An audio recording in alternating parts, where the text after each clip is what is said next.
दोस्तों, चंद्रयान-3 ने हम धरतीवासियों संदेशा भेजा है कि वह चांद की कक्षा में पहुंच चुका है। जी हां, इस पल के उत्साह को सिर्फ भारतीय महसूस कर सकते हैं। अपना चंद्रयान चंदा मामा के इलाके में पहुंच चुका है। जैसे जैसे वह करीब जा रहा है, धरती पर मैसेज भी भेज रहा है। कुछ घंटे पहले एक तस्वीर के जरिए इसरो ने बताया कि अपना यान कहां पहुंचा है और क्या कर रहा है। मैसेज चंद्रयान-3 की तरफ से था, हे धरतीवासियों, मैं चंद्रमा की कक्षा में पहुंच चुका हूं। इस कंप्यूटर इमेज में चंद्रमा की सतह पर गड्ढे और दूर पृथ्वी दिखाई गई है। इसके बाद एक और संदेश चंद्रयान-3 की तरफ से आया। वह चांद के और करीब पहुंच गया।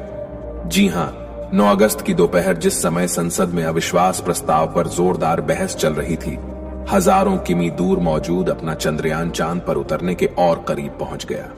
भारत का महत्वाकांक्षी तीसरा चंद्र मिशन चंद्रयान-3 बुधवार को कक्षा में नीचे लाए जाने की एक और सफल प्रक्रिया से गुजरा। सरल भाषा में इसे यूं समझिए कि यह चांद की सतह पर सीधे उतरने से पहले छोटे छोटे ब्रेक ले रहा है और अपनी स्पीड को धीमा करता जा रहा है। 14 जुलाई को सफर पर निकले अपने यान ने 5 अगस्त को चंद्रमा की कक्षा में एंट्री ली थी। अगली प्रक्रिया 14 अगस्त 2023 को सुबह 11:30 से दोपहर 12:30 के बीच होनी है।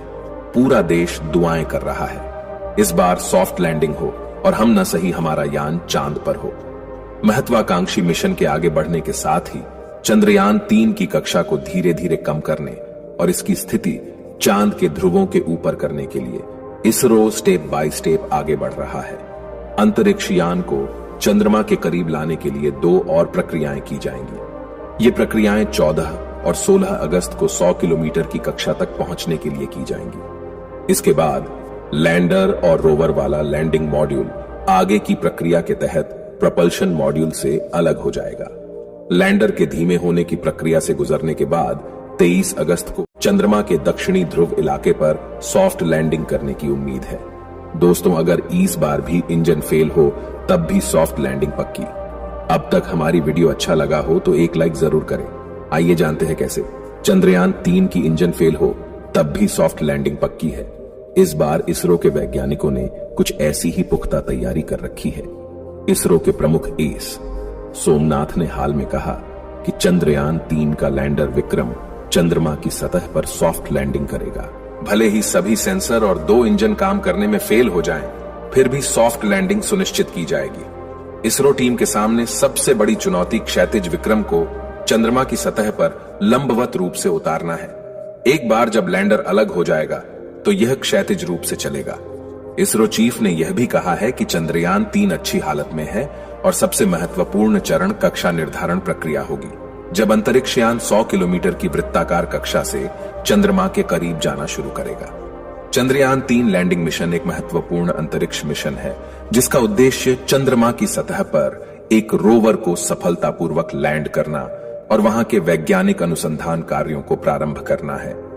यह भारतीय अंतरिक्ष अनुसंधान संगठन इसरो द्वारा निर्मित और प्रबंधित किया जा रहा है। चंद्रयान-3 मिशन के दौरान एक रोवर चंद्रमा की सतह पर सफलतापूर्वक लैंड कराया जाने की कोशिश करेगा, जो उसकी सतह की जांच और अनुसंधान करेगा। इसके अलावा रोवर के उपकरण और वैज्ञानिक प्रयोगों के माध्यम से चंद्रमा की भूमि, खनिज संसाधन, जलवायु तथा उसके प्राकृतिक परिस्थितियों का अध्ययन किया जाएगा। चंद्रयान-3 मिशन से भारत अंतर्राष्ट्रीय अंतरिक्ष मिशनों में भी एक बड़ा कदम बढ़ाएगा और वैज्ञानिक समुदाय में भारत की प्रतिष्ठा को और भी मजबूती मिलेगी। यह मिशन चंद्रमा की सतह की नई जानकारी और अनुसंधान के लिए एक सुनहरा मौका प्रदान कर सकता है। चंद्रयान-3 की इस मिशन से हमारे भारत को कई प्रकार के फायदे हो सकते हैं। वैज्ञानिक अनुसंधान चंद्रयान-3 के माध्यम से वैज्ञानिक अनुसंधान बढ़ सकता है, जिससे हम चंद्रमा के सतह के बारे में और भी अधिक जानकारी प्राप्त कर सकते हैं। इससे चंद्रमा की गुप्त रहस्यों का पर्दाफाश हो सकता है और हमारे स्वागत्य प्राधिकृत जानकारी को सुधारने में मदद मिल सकती है। तकनीकी विकास चंद्रयान-3 के माध्यम से नई तकनीकों का विकास हो सकता है जो अंतरिक्ष अनुसंधान में उपयोगी साबित हो सकते हैं। इससे भारत की अंतरिक्ष तकनीक में वृद्धि हो सकती है और यह भारत को अंतरिक्ष क्षेत्र में महत्वपूर्ण खंडपन्न मिल सकता है। ग्लोबल प्रतिष्ठा अंतरिक्ष मिशन से भारत अपनी वैज्ञानिक और तकनीकी क्षमता का प्रदर्शन करता है और अंतर्राष्ट्रीय मंच पर एक महत्वपूर्ण दिखावा होता है। चंद्रयान 3 के सफलतापूर्वक पूरे करने से भारत की ग्लोबल प्रतिष्ठा में वृद्धि हो सकती है। रोजगार सृजन, अंतरिक्ष मिशन के विभिन्न पहलुओं में काम करने वाले वैज्ञानिकों, इंजीनियरों, तकनीशियनों और अन्य विशेषज्ञों के लिए नए रोजगार के अवसर सृजित हो सकते हैं। शिक्षा और प्रेरणा, चंद्रयान 3 के माध्यम से लोगों में अंतरिक्ष अनुसंधान के प्रति रुचि और ज्ञान बढ़ सकता है। इससे युवाओं को विज्ञान और अंतरिक्ष क्षेत्र में रुचि पैदा हो सकती है, जो भविष्य में इस क्षेत्र में कैरियर बना सकते हैं।